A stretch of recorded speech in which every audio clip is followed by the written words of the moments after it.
বিসমিল্লাহির রহমানির রহিম। আল্লাহুম্মা সাল্লি আলা মুহাম্মদ। আসসালামু আলাইকুম।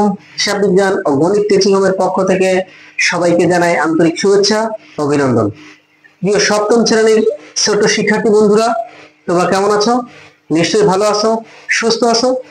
প্রিয় সপ্তম শ্রেণীর শিক্ষার্থী বন্ধুরা, আজকে আমরা ধারাবাহিক আলোচনার প্রক্রিয়ায় 2.1 অনুশীলনীর শেষ যে 3টি অঙ্ক রয়েছে সেই 3টি অঙ্ক আমরা আজকে আলোচনা করব এবং 2.1 অনুশীলনী আজকে আমরা শেষ করে ফেলবো ইনশাআল্লাহ। তো বন্ধুরা, এই 3টি অঙ্কে যাওয়ার আগে তোমাদেরকে জানিয়ে রাখি, পরবর্তী যে অনুশীলনীটি আমরা করব সেই অনুশীলনীর অঙ্ক পাওয়ার জন্য আমার চ্যানেলটিকে যারা এখনো সাবস্ক্রাইব করনি, এখনই তারা সাবস্ক্রাইব করে নাও। তো চলো বন্ধুরা, আজকে আমরা 2.1 অনুশীলনীর শেষ অঙ্ক 3টি আলোচনায় চলে যাই। দেখো বন্ধুরা, এখানে বলছে ক ইস্টু খ সমান সমান 4, আবার কত বলছে খ ইস্টু গ সমান সমান 10:7। এখানে একটু ভুল আছে, একটু দেখে নি আসলে সঠিকটা কি হবে।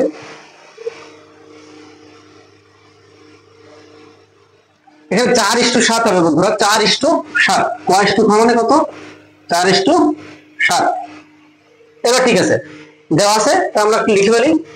13 দেওয়া আছে, একটু সুন্দর করে লিখবো, হাতের লেখা সুন্দর দরকার। দেওয়া আছে ক ইস্টু খ সমান কত? 4:7। আর কি দেওয়া আছে বন্ধুরা? খ ইস্টু গ সমান সমান 10:7। আচ্ছা বন্ধুরা, দেখো তো তোমার এই যে খ, আমি এই ধরনের অঙ্ক করিয়েছি না, এই খ আর এই খ, আমি হচ্ছে দুইটি জায়গায় সমান করতে হবে। দুইটি জায়গায় যদি সমান করতে হয়, তো এই অনুপাতকে দেখো, এখানে আছে কত? 10, এখানে আছে কত? 7।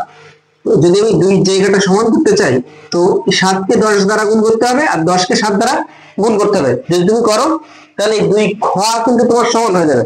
আর যখন খ সমান হয়ে যাবে, সমান অনুপাত হয়ে যাবে, তখন তুমি জানতে পারবা ক কত, খ কত আর গ কত। তো আসলে আমরা জানি, তো এই অনুপাত থেকে আমরা কত দ্বারা গুণ করবো? 10 দ্বারা। তাহলে ক ইস্টু খ সমান সমান 4 গুণ 10, 7 গুণ 10। আর খ ইস্টু গ সমান সমান 10 গুণ 7 ইস্টু 7 গুণ 7, তাই না? আমরা এখানে একটু লিখে নিতে পারি, ছোট করে নোট নিতে পারি যে 10 দ্বারা গুণ করে, 10 দ্বারা গুণ করে এখানে আমরা লিখতে পারি 7 দ্বারা গুণ করে। দেখো বন্ধুরা, তো আমাদের যদি আমরা দোয়া গুণ করি, দোয়া গুণ করে করার আগে আমরা দেখি ক ইস্টু খ কত আসছে সেটা একটু দেখে নিই। এখানে 40:70, আবার খ আসছে কত? এখানে 7×10=70, 7×7=49, 7×7 কত? 49। তাহলে আমরা একটু যদি দোয়া গুণ করি, দোয়া গুণ মানে এইটার সাথে, অর্থাৎ এই ক ইস্টু খ ইস্টু খ ইস্টু গ, এরকম করবো, তাই না? আমরা কি লিখতে পারি? অতএব ক ইস্টু খ ইস্টু গ, এই স্টাইলে যদি আসি তা আমরা লিখতে পারি না 40:70:49। তোমার চাইছিল কি বন্ধু? দেখো তো, ক ইস্টু খ ইস্টু গ নির্ণয় করো। তো আমি দেখেছি কি যে এই দুই জায়গায় সমান আছে, সমান সমান সমান আমরা কি লিখছি? একটা খ লিখছি, বুঝছো? তো ক ইস্টু খ ইস্টু গ সমান সমান, এটা উত্তর। খুব সহজ কিন্তু বন্ধুরা। এরপরে কি বলেছে দেখো তো, এখানে বলছে 9,600 টাকা সারা, মাইমুনা আর রাইসার মধ্যে ভাগ করে, এত অনুপাতে ভাগ করে দিলে কি কত টাকা পাবে? খুব সহজ। এটা কিন্তু খুব পানির মতো অঙ্ক বন্ধুরা, একেবারে পানি। দেখো দেওয়া আছে সারা, মাইমুনা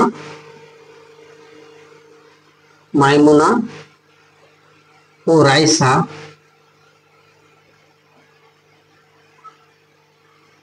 একত্রে মোট পায় কত টাকা? 9,600 টাকা। এটা দেওয়া আছে। আচ্ছা, তাহলে লিখবো কি? সারা, মাইমুনা ও রাইসা অনুপাত অনুপাত কত বন্ধুরা? 4:3:1। তাহলে কি লিখবো? অনুপাতের সংখ্যার যোগফল, অনুপাতের সংখ্যার যোগফল 4+3+1, 3×7=8। তো 9,600 টাকাই তো তোমার ভাগ করে দিতে হবে, তাই না বন্ধুরা?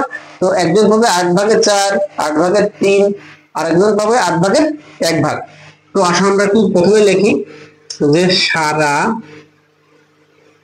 সারা পাবে 9,600 এর 4/8 এত বা এত টাকা, তাই না বন্ধুরা? এত টাকা।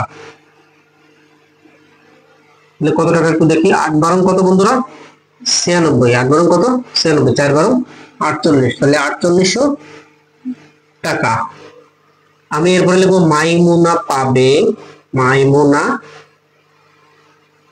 পাবে কত টাকা বন্ধুরা?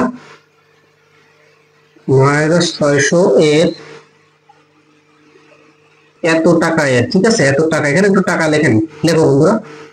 এত টাকা এর এত টাকা, ঠিক আছে? এত টাকা এর কত? 3/8। তো আমরা যদি এখানে কাটাকাটি করি 1200, 3 3600 টাকা। 3 কত বন্ধুরা? 3600 টাকা। এবং রাইসা পাবে 9,600 টাকা এর 1/8। 8 96, 1200, তাহলে 1200 টাকা। বন্ধুরা তোমাদের অঙ্কটা যে হয়েছে কিনা দেখো, এটা যোগ করলে তোমার 9,600 টাকা হয় কিনা সেটা একটু দেখো তো। 4 আর 3 7 আর 8, এইটা হচ্ছে 8,000। তো 8 আর 4 14, 15, 16, 8 আর 1 9, তাহলে 9,600 টাকা। আবার উত্তরটা কিন্তু সবগুলো ঠিক আছে। অবশ্যই তোমরা বন্ধুরা এখানে উত্তর লিখবা, কিন্তু উত্তর কি লিখবা? সারা 4,800, তারপরে কি লিখছে? মাইমুনা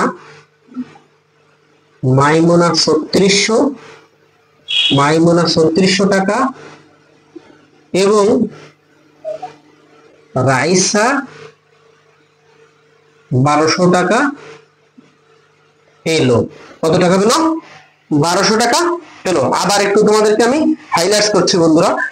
সারা, মাইমুনা, রাইসা পাবে 9,600 টাকা। তো সারা, মাইমুনা, রাইসার অনুপাত দেওয়া আছে 4:3:1। ভালো কথা। তো অনুপাতের সংখ্যার যোগফল করলাম আমি। যোগফল করার পরে আমি পেয়ে গেলাম যে আমার কত ভাগ দিতে হবে। 8/4, 8/3, 8/1। দেখো, সারা পাবে 9,600 টাকায় 4/8, মাইমুনা পাবে 9,600 টাকায় 3/8, রাইসা পাবে 9,600 টাকায় 1/8। 1200, 3600 আর 4800 টাকা। উত্তরটা আমার এইভাবে লিখতে হবে। অবশ্যই উত্তর লিখতে হবে তোমাকে ভালো নম্বর অ্যারেঞ্জ করতে হলে। এরপরে দেখো বন্ধুরা, পরের অঙ্কটি কি বলছে দেখো। 3 জন ছাত্রের মধ্যে 4200 টাকা। 3 জন ছাত্রের মধ্যে কি বলছে? 4200 টাকা তাদের শ্রেণী অনুপাতে ভাগ করে দেওয়া হলো। তারা যদি যথাক্রমে ষষ্ঠ, সপ্তম আর অষ্টম শ্রেণীর শিক্ষার্থী হয় তবে কে কত টাকা পাবে? আচ্ছা, আমরা একটু লিখে রাখি যে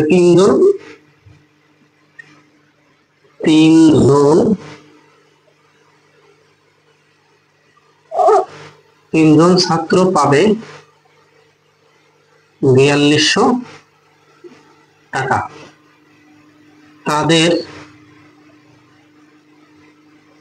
শ্রেণী অনুপাত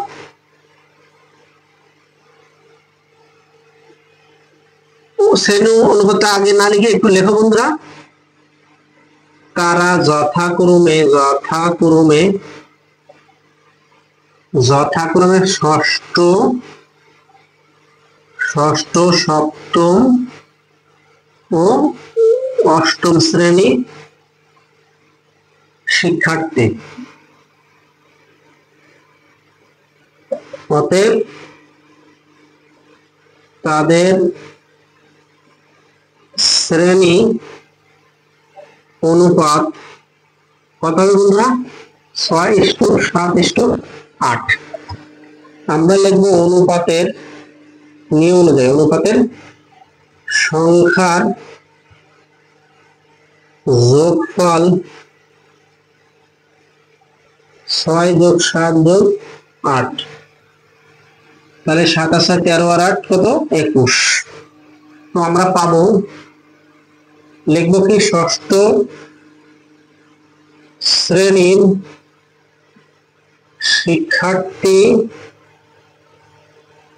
পাবে 4200 টাকা এর 6/7, 6/21 কত 6/21। দেখো বন্ধুরা 6/21 কেন, দেখো টোটাল ভাগটা কত 21, 21 ভাগের 6 ভাগ, 21 ভাগের 7 ভাগ, 21 ভাগের 8 ভাগ, টোটাল মিলে 28 7 15, 15 7 21, 21/21 হওয়া লাগবে, তাই না?